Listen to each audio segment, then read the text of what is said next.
Well, thank you for calling me delightful. I've been called many names in my life, but delightful is very well accepted and pleased. Anyway, my name is Dr. Len Scolea. I've been in medicine and science, infectious diseases all my life, with numerous titles, positions, appointments. I've been retired for several years.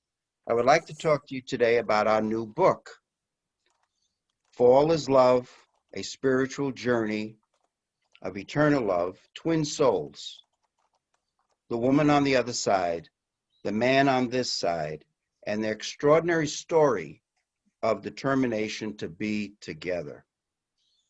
It would have been impossible for me to write this book without Felicia, my wife, for 43 years in this life. And what she taught me about the other side relative to this side, it simply would be, that's why she was the first author. I could not write this book without her having be the first author. It would have been impossible. Just could not. The information that she gave me. This is a love story. This is great. A great truth is that truly love does conquer all across dimensions and time and space. This book should erase any lingering doubts you may have about a life before and after your present life. The most important questions of our existence are where we came from, why we're here, where do we return to? The end was actually the beginning, because this story has no end, because love never dies, it is forever. What I decided to do was to outline the highlights of our first book. And I broke it down into various categories. The first category is the colossal transformation. Now, here I am, the guy in medicine and science, grew up in a very hard environment in Bronx, New York City, New York, where conversations regarding the spirit world, the other side, reincarnation, that just was not in the cards of thinking. It was, as we say in New York City, forget about it. That's not going to happen. It was a type of environment where the saying was, believe nothing of what you hear and half of what you see. So this was a colossal transformation for me. I was the ultimate skeptic, and I made a 180-degree transformation. Now, the journey began November 5th, 2018 at 5:31 in the morning. At 5:30 in the morning, she was there. At 5:31, she was gone. She died in my arms in our kitchen. You see, she was 66 years of age. She had lung cancer and never smoked a day in her life. The trauma of her last moments, I could not even describe. Violent, graphic. The grief of losing her, and then the guilt of being in the medical and scientific profession was tremendous. So I had the trauma, the guilt, and the grief. Now we entered the devastation phase. The second chapter was titled The Aftermath of Her Death. I was devastated in every which way, from top to bottom, mentally, physically, emotionally, spiritually. I was broken. It's the only way to put it. I was broken.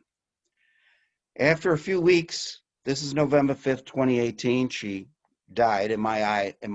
I thought at that time, I had to get out of the house. I had to talk to people. So I went to the next phase was the Hospice of Buffalo. I sat there, and they do a wonderful service for people dealing with grief. And I'm listening what all these people are saying. And they start talking about they actually have communication. They feel the presence of their loved ones. Signs, messages, etc. Now I'm laughing to myself, being the ultimate skeptic, saying, well, these people are so deep in grief, they're just imagining this. They're just wishful thinking, etc. However, a name did come up about a medium, a woman that had the true gift in Lilydale, New York. Now, Lilydale is a very large spiritual camp in the world, and it's a little over an hour drive from Buffalo, New York. So I made an appointment with this woman that had the gift. And the next phase was called really the letters and the shift. This woman truly was gifted. She told me so many things about that only Felicia and I would know. But the take-home lesson was the letters. She said, every day, write her a letter. It's your time with her time only. Talk about your day. So I did. This was like, I believe, around December 20th, 2018, a little over 5-6 weeks after she passed away. Some days when it was very bad days, I wrote 2 letters, sometimes 3 letters. I poured out my heart to her, told her about what I was going to do that day. The shift came a few weeks later. The shift was lights now are being turned on. And you have to turn the switch twice. Radios going on that are off. Computers being turned on. This was, I called it in the book, the awakening. But it really was, I was getting hit over the head. I mean, it was very dramatic. I mean, it was very dramatic. So, what do I do at this point? I said, okay, Felicia, I get it. I get it. All right. Now here, I'm a man in medicine and science. So it's in my DNA, what? Research. Relentless research. That's the next phase. So it's not about faith. It's not about belief. It's not about opinions or feelings. It's about evidence. Great evidence. I'm all about evidence. Follow the evidence no matter where it leads you. So now I start doing relentless research. Amazon Prime loved me. I had the dining room tables piled with books. First, I started with the NDEs, the near-death experience, all the Moody stuff, the Alexander, Jeff Long. There's a whole bunch of docs from the ICU and from every medical specialty, where basically you get the tour of the other side.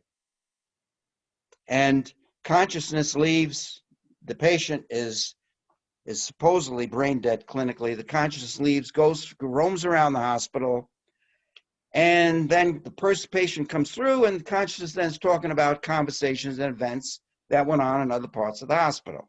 So you're getting the tour of the other side too. All right. And then what Ray Moody talked about was the SDE, the shared death experience, where not only the patient gets the tour of the other side, but now the loved ones in the same room with the patient are getting the tour. All right. After that, massive amounts of data, massive amounts of experiences, clinical evidence. Then I went to the ADCs, the after-death communication, the Guggenheims, others. There's so much about the after-death communication. I'm categorized it, thousands and thousands of testimonials. Then after that, I went to the deathbed visions, the DBVs. And again, hospice workers, seeing all the deathbed visions, Kessler and all this work. Then I went to the EVPs, the butlers, the electronic voice phenomenon, which is, you could spend a lifetime on that. Since they're able to record voices, the conversations from the other side, using pet names, etc. World famous physicists, engineers involved in this. So now we reached a point, I was aware of the reincarnation clinical data and the LBL, the life between lives. But I didn't really delve in it. I had enough. At that point, this was the critical moment. It's in the winter of 2019. I'm sitting there in my dining room. The voluminous amount of data, the clinical database, the evidence was massive. The last 40 years, then you put the last 170 years. The critical moment was, it's absolute, unequivocal. There is no doubt. There is an afterlife, and it's very active. That was it. Now, at this point, It's from the spring of 2019 to the fall of 2019. I broke it down into it like a tree with three major branches. The first branch was the power meditations, opening your chakras, your energy fields from the top of your head to your spine. You're doing psychic exercises, mind focus exercises for strengthening the clairvoyance to see, the clairaudience to hear or better to listen, and the clairsentience. Now, the clairsentience was always our strong suit, but let me go back. With all these different forms of meditation, brain states, basically going through expanded awareness, going from the beta state, which primarily we are always in, down to quieting the chatter down in the brain, going to the alpha state. We're then quieting the noise level down. Then spirit can impress upon your consciousness, whether it be by words, by images, by visions, all the different forms of communication. Doing all that with all these different forms of meditation, I did many, many different forms of meditation. Sacred acoustics, Dr. Alan Botkin. I mean, one underlying theme was coming through. I was getting the massive waves of pure energy going through my body in all this meditation. I didn't know what this was. I'm the new kid on the block.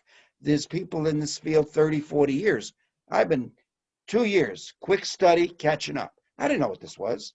So I started talking to people in the know. I was doing research. It was clairsentience, to feel the energy. As we know, this universe is all the different manifestations, manipulations of energy, the infinity of energy. So this was a story really about clairsentience. That was our strong suit. These waves of energy that go through my body. Now, we did graduate from that point, and I'll skip ahead, talk about, we developed target clairsentience, where I would say Felicia, that was her, I didn't know her true eternal name at that point, on my own, merged within me. I'd get a tremendous wave of energy through me. If I said, well, at this point, I'll get into this later on, holding hands, I'd get only energy just in my hands to my wrists, holding hands. A favorite of ours was spooning. I would turn over my right side, and I'm skipping ahead many chapters, but that's all right. I want to emphasize target clairsentience. And I'd say, spoon, honey, let's spoon. I'd only get a massive amount of energy blast just in my back, only. And we do this several times. So basically, this was clairsentience, our strong suit. This was how we communicated at first. Now, the second branch, the middle branch, was EMDR therapy, eye movement desensitization reprocessing. There's about 20, 30 years of data. Now, remember, I'm dealing with the guilt, the trauma, the grief. After a lot of research, EMDR therapy is a phenomenon where the right hemisphere of the brain, physiologically, there's stasis. It's not working properly. The grief, the trauma is actually organic. It's a real physical entity. Physiologically, the right hemisphere of the brain is not operating properly. There's about 20 years of data, a lot of data from the 9/11 survivors that have come out. So I start doing research. Who can I work with therapists on EMDR therapy? Because I knew something had to be done. I was dealing with the grief, the trauma, the guilt, etc. I settled on a therapist in Seattle, Washington. She was very experienced.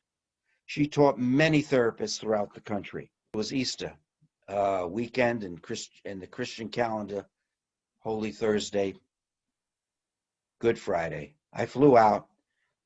I was a bad case by her analysis. I was there 2 days for EMDR therapy, where multiple stimulation, eye movement, auditory, quantitatively analyzing every image is all happening at once. So you're doing alternate right and left stimulation of the brain, right and left hemisphere. As we know, the left hemisphere is the analytical side. The right hemisphere is the emotional, psychic side, intuition, imagination, etc. And basically you liberate this stasis. First, after 24, it worked. After 24 hours, the bad images of Felicia's last moments was softening, and she said it would. And as the brain reprocesses over a month, it gets even better and better. So it does work for the trauma, the grief, etc., and guilt. Now, on the second day, I had to come back, Good Friday. This was in April 2019. That's where all hell broke loose, where Felicia was with us, with her clairsentience, very powerful. And she took over literally. I was in deep relaxation, my conscious mind. I'm starting talking about, oh, let me add something, a footnote here. Before I went out to this visit in Seattle, Washington, I went back to that medium at Lilydale who had the gift, this woman that had the gift. And she said, Felicia's going to be with you in this visit to Seattle, Washington. And you're going to have a spiritual rebirth, like a near-death experience. Now, I wasn't looking forward to that. Okay, I'm going to have a near-death experience when I go out to Seattle, Washington. A spiritual rebirth. Okay. So now I'm talking out, and the therapist is writing this down as fast as she could, and she's getting, as you know, the great validation is when you get chills up and down your body. The therapist is getting these chills up and down the body, validating what I am saying now in my conscious mind.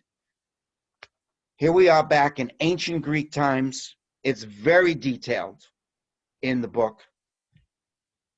Felicia is in this white veiled dress. I could see the little white flowers wreath in her hair. I could see the bracelets she had on, the designs, the colors of the bracelets. I was a soldier, the uniform. Oh, it was so detailed. So the bottom line to all this was, the therapist said to me, we were all done, and this lasted for quite a while. This is reincarnation. Shocking to say the least. I'm flying back from Seattle, Washington. My head is spinning. Reincarnation was just a word to me. I never really gave it much thought.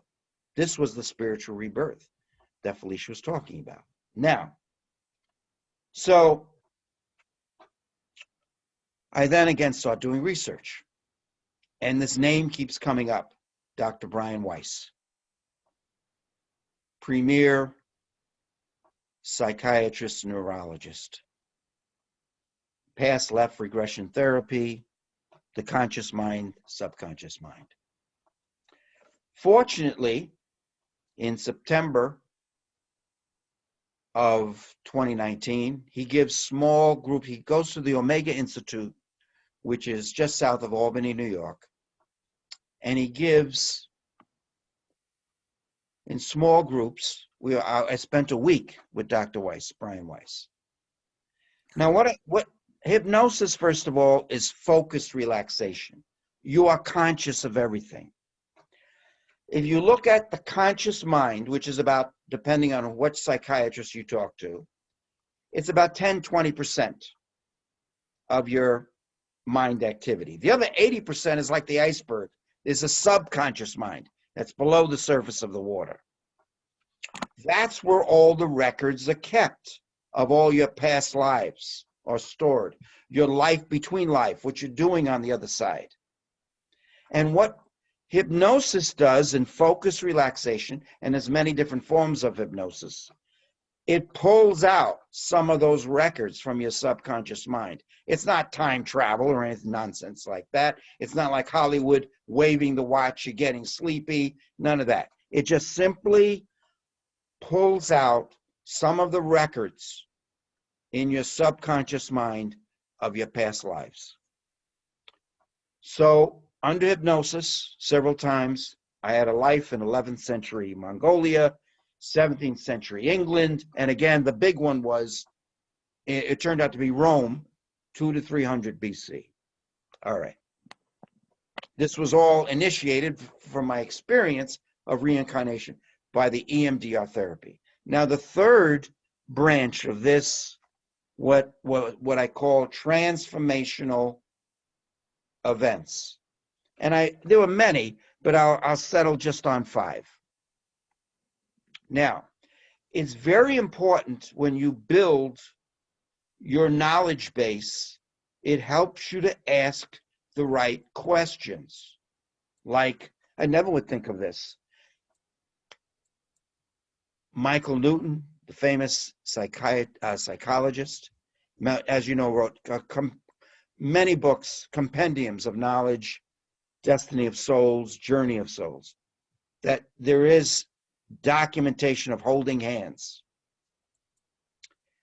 So there were basically, I'm going to summarize 5 transformational events. This is all going on all at once. The reincarnation, the EMDR, the clairsentience, the meditations, and now the transformational events.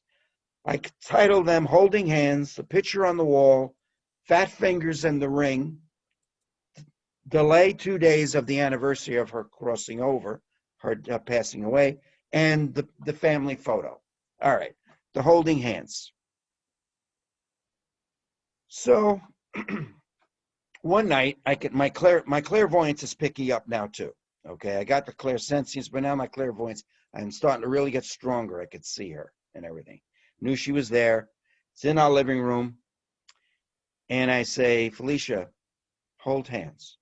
Immediately, I felt only clairsentience energy waves just in both hands to my wrist. Did it about 15 times. Okay. Now, first thing you'd say, it's my imagination. Len's just nuts. That's all. All right. So the next morning, to validate this, she was so smart, Felicia. There was a medium that we worked with on other projects who was a nurse in Ohio who had the gift of clairaudience, clairvoyance, etc. Felicia contacted her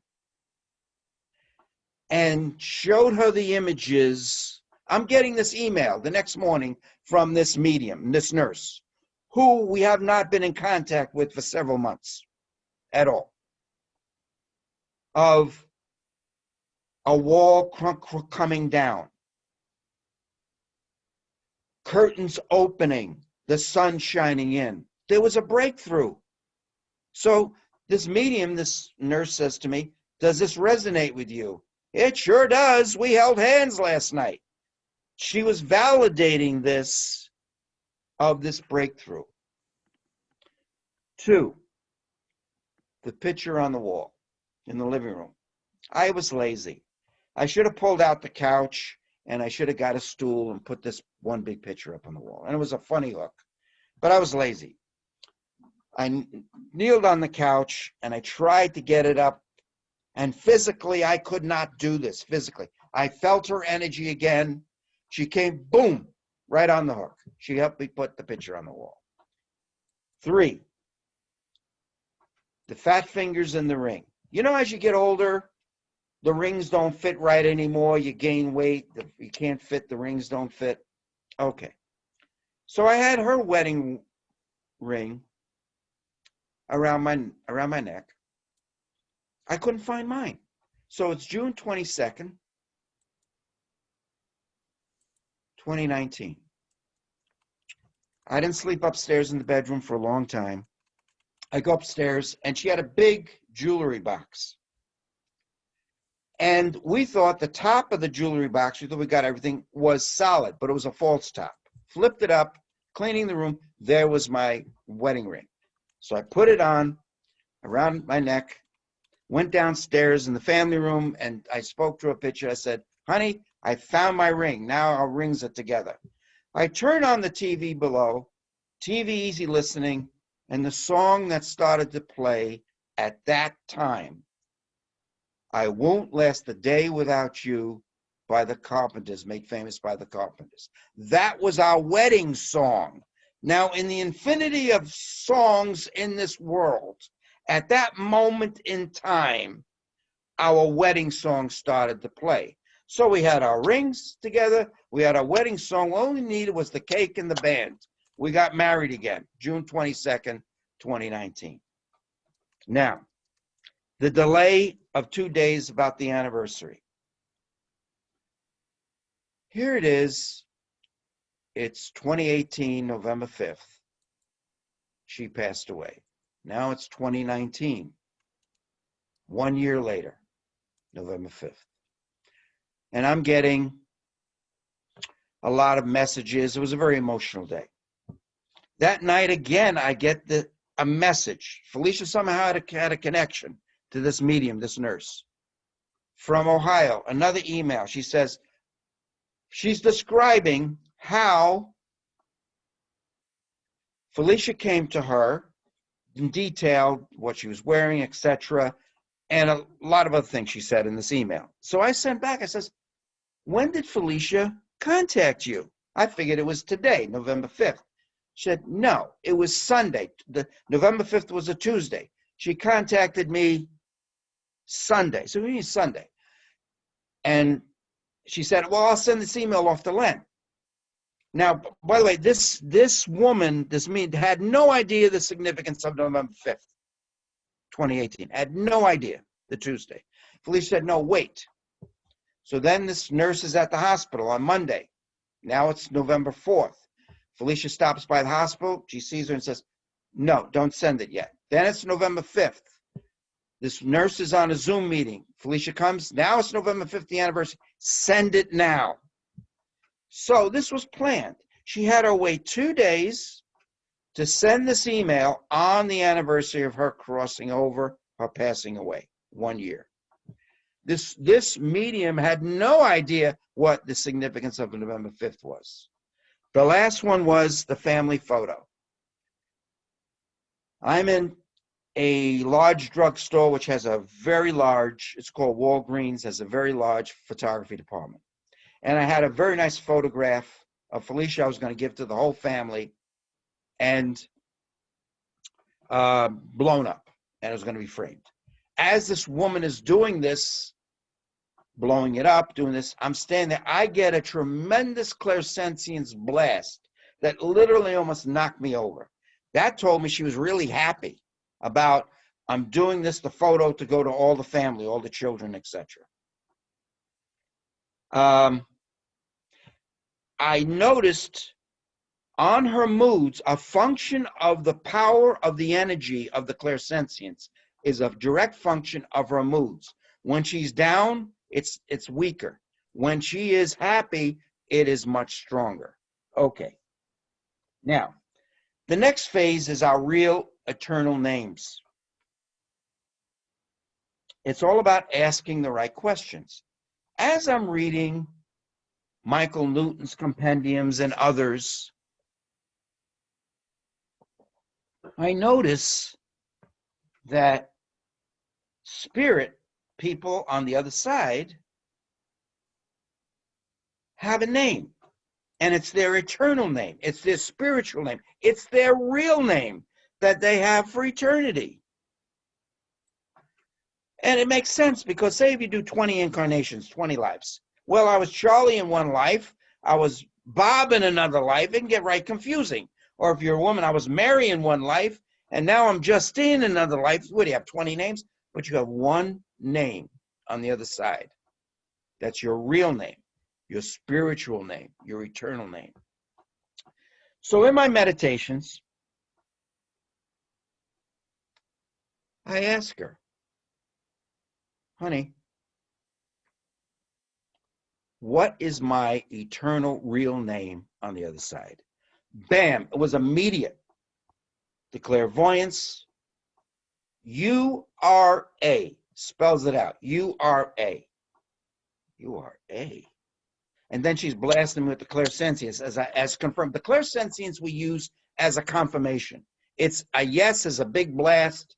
A no is nothing. All right. So after several confirming, reconfirming, it's U-R-A.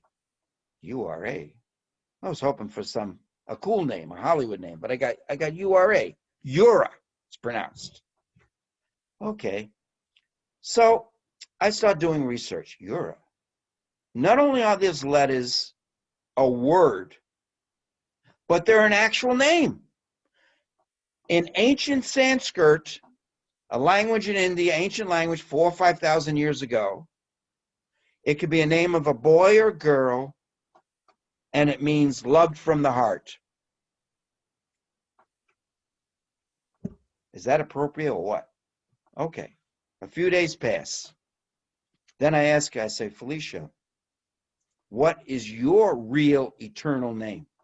Immediate comes through. K-L-E-A. Spells it out. We go through the reconfirmation by clairsentience. Is this it? Bam. She has, yes. Spelled it all out. Now that is an ancient Greek name meaning glory, famous, proud. Now the next phase was the soul learning curve. This is what I call it. This is what it's all about. It's the maturation, evolution, development of the soul's spirituality. Are you going to do this in one life? No way. It's not going to happen. You're going to need many lives to do this for learning about the various manifestations of love, forgiveness, compassion, gratitude, courage, on it goes. Okay. So this is a very, very, very long process. Now, Michael Newton, again, he spent many years developing this classification where the soul, it's not the aura, it's actually the soul's core color of the soul. When you're a beginner soul, it's white.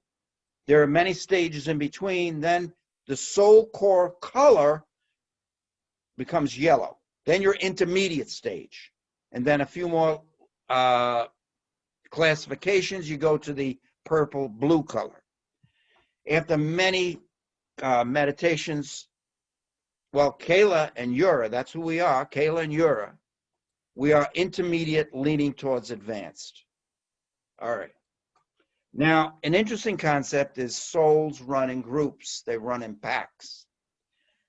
They can be up to about 30, and this has been verified in many different sources, to a core of about 5 within that group. Now, these souls run in packs. Our pack, after a lot of meditation, is 20. And I was surprised after the book was published, who's in our soul pack, who is not. Now, this is a very big deal because this is your eternal soulmates, classmates that you agreed to incarnate with in all these various lives. This is a big deal. So you've been sharing lives together since God knows when. This is a very, very big deal, soul pack, if your members are in that same soul pack. All right. Now, the reincarnation chart. First, I'll show you how this developed and what she was doing on the other side, Kayla. That was it's good. Some people call it Clea. I like Kayla. I think it's just prettier, but that's my taste. All right. This is how we did it. My clairvoyance was getting strong. It was based, and here in the book, if you go to the reincarnation chart, there were 15 lives that we shared. 3 in the Stone Age, and then throughout history. Now, it was by the date, then the location in the world, our names, both our names, and how many children we had. And was it boy or girl, daughters, sons. Now, this is how we did it. And this was painstaking. This was a lot of work over months of meditation. Say I was spelling it. Now the dates came easy by the clairvoyance, and we confirmed it. I said, "Is this the date?" This, and she'd blast me with the clairsentience. Bing, bing, bing, bing. Yeah, that's it. Okay, we got it. The locations we had to spell out. So let's say it was Mesopotamia, all right, in the ancient Mideast. I go M, bing, bing, bing. Then after it reached a point, it was like The Price is Right. You know, they put you up all the little blanks, and then you get the double. You know what I'm saying? It's spelled out, word, letter by letter. And then I'd say Mesopotamia. And then all the bells go off. She's hitting me several times, blasting me with clairvoyance. You got it. You got it. Honduras was the same thing, etc. So this is how we painstakingly, and then it was confirmed, reconfirmed, went back, looked for consistency a week later. I mean, this was rigorously confirmed so many times by the clairsentience and the clairvoyance. Okay. So if you look at this chart, you go, I'm only going to mention a few because there's 15 lives here. You take Germany, 1642 AD. Seifa and Tyndall had 3 children, 3 daughters. You go down to Lithuania, 703 AD. Before it was named Lithuania, Myrath and Raj had 5 children. 1 was a stillborn, 3 daughters and 1 son. Now, first of all, let me say right up front, I could not make this stuff if I tried. I wouldn't know where to begin. Then you go down to, let's say, Mesopotamia. Our names were Ada and Verba. We had 3 sons. Then on it goes. Now, here's some of these civilizations I had vaguely heard, I didn't even hear of. The Samara civilization, 5050 BC. By the Upper Volga River in Russia. Her name was Anna, E-N-A. My name was Farouk. We had 6 children, 4 daughters and 2 sons. All right. The first thing you say, each name correlated with that time in history and the civilization. Mesopotamia, she was Ada. I was Verba. I never even heard of these things. You know, you didn't have a John or Carol or Susan in any of these civilizations. You know, it was the names correlated with that civilization in that time period. You went across all ethnic groups, creeds, nationalities, etc. The 3 in the Stone Age, we just put the 3 dates, 7543 BC, 10,009 BC, 15043 BC. I didn't ask anymore. I was just done. I was burned out. Probably back then in the Stone Age, we just grunted at each other anyway. Now, all right. How did she come up with this? And I talk about it in more detail in the second book, Conversations with My Sweetheart on the Other Side. Now, this is a very, very important concept. When we incarnate, our conscious mind and subconscious mind, the subconscious mind is blocked off. That's where the records are. They call them amnesia blocks. Why? You have to function in this life. And if everybody knew how good it was back on the other side, you'd have people jumping off bridges. So, when you return home, the amnesia blocks are released. And what happens is she started to get visions, images of past lives we shared together. So the first thing she did, she went to the Hall of Records on the other side. Now it's been called the Mind of God, the Akashic Records, etc. And then remember, the laws of physics are very different on the other side than here. And she started in the Akashic Records or the Hall of Records beyond all comprehension. Most of everything on the underside is beyond all our comprehension. The laws of physics are so different and everything. It's time, space, etc. She started to learn about our past lives because all the records of your past lives are in the Hall of Records. And this is what she was conveying to me, what she was learning. Now, this is not in the first book, but it's in the second book. What are these books like? Remember that laws of physics are very different. What they're like rotational holograms.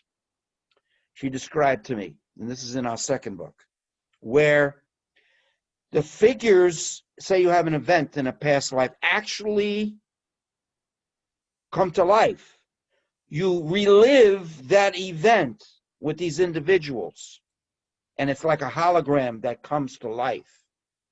And on the other side is the description of that particular event. So, because the amnesia blocks were released from her conscious mind to the subconscious mind, she was getting all these images. That was the motivation of, she was telling me what the lives we shared together were like. Now, well, I couldn't make this stuff up if I tried.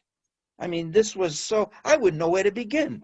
If you look at that reincarnation chart, you know, it was like, where did I pull this from?